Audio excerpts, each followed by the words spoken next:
try for one more here. The Alpha is the Omega, infinite, immutable. And I'll probably throw in the kingdom was, the kingdom is, the kingdom will come.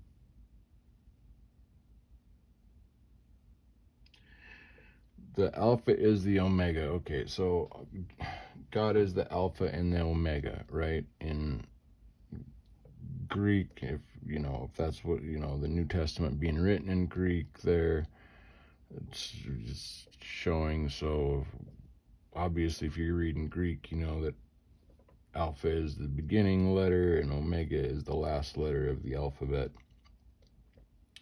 And so, of course, what's that? He's the beginning and the end, which is obviously the case.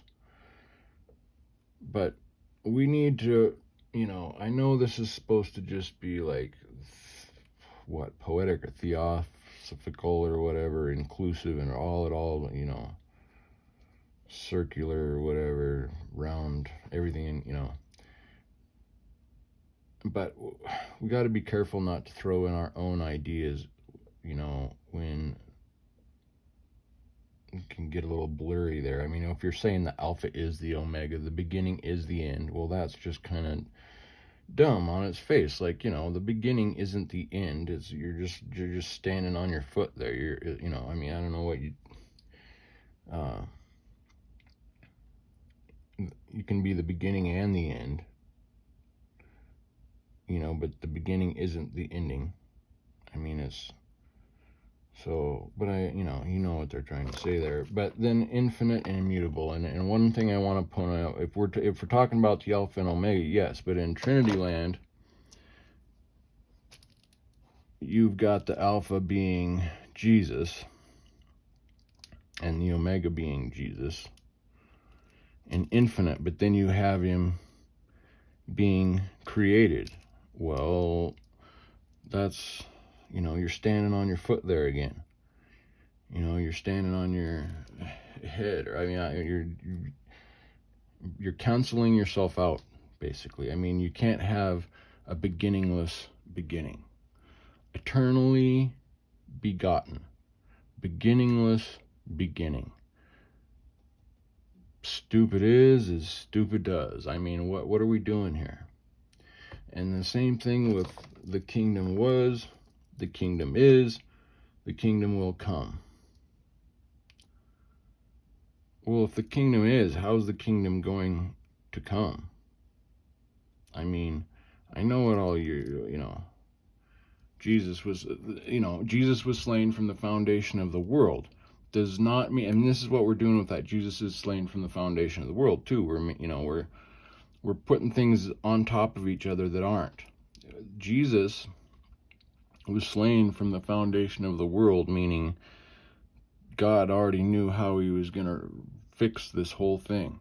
And the whole idea of why all things are is Jesus. He's the in Hebrews, he's the new beginning. He's the new creation. He's life in forever. He's the new, everything is him. Jesus is all things because everything was made because of him. Before anything even happened, he was slain. But of course, it didn't actually happen. Jesus wasn't even born until 2,000 years in. Then that happened. Then that took place. Everything else was a foreshadowing of what was to come.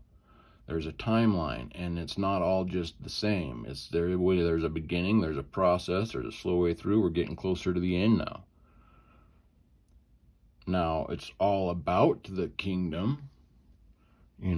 Jesus says when he shows up and he starts preaching, he says the kingdom is at hand. The time that the people were waiting for had arrived.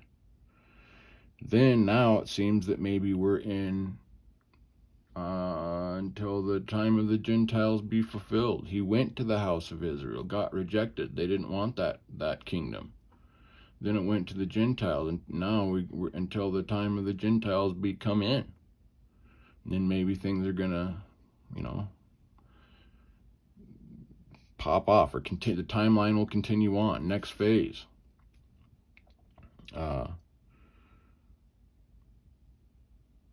So I don't know, just sometimes some of the things we're saying are not, you know, we need to be careful, because there's a reality, and some of these things are going to come out and we're going to be not in reality, and that's not where we, you know, we need to be in reality and be right. I mean, there's a straight, the road is narrow. It's not just that we can make all of this fit, and oh, you know, we're speaking in tongues, and if I understand gibberish and I, you know, then I'm part of the same spirit too. No, if, you know, if that's your discernment of what's going on there, you're not of the same spirit. The road is narrow. There's one way. There's one. It's defined. It's straight. It's right. It's reality, and it's proper. It's reality. It's right. Righteousness. Right makes might. This wrongness is gonna, you know, when good becomes evil and evil becomes good, whoa, and that's where we're at, and it's gonna fail. What, you know, falseness, wrongness, mightness without right doesn't make it right. I mean, that doesn't win. It's gonna fail. Wrongness can't be right. See, so wrongness can't win. If wrongness won, then it would be right. Whatever. Anyway, no, I'm not making sense. All right, so yeah, Alpha is the Omega, the Alpha and the beginning and the end. Yes, God infinite. Yes, he never had a beginning, and that's how he can't be born, because he's infinite.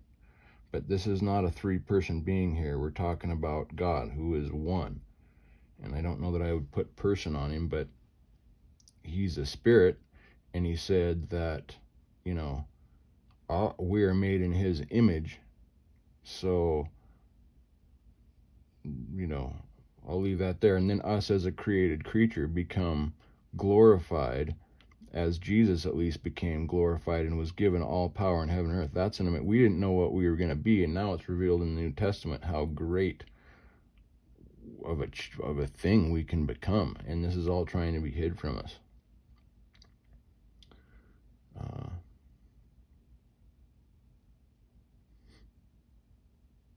God worked through men and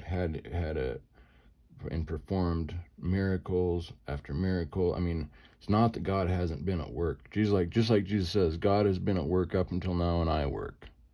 We're working, and when the dead should go, let the dead bury their dead.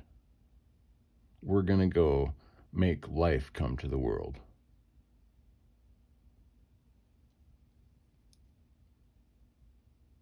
I'm gonna stop there.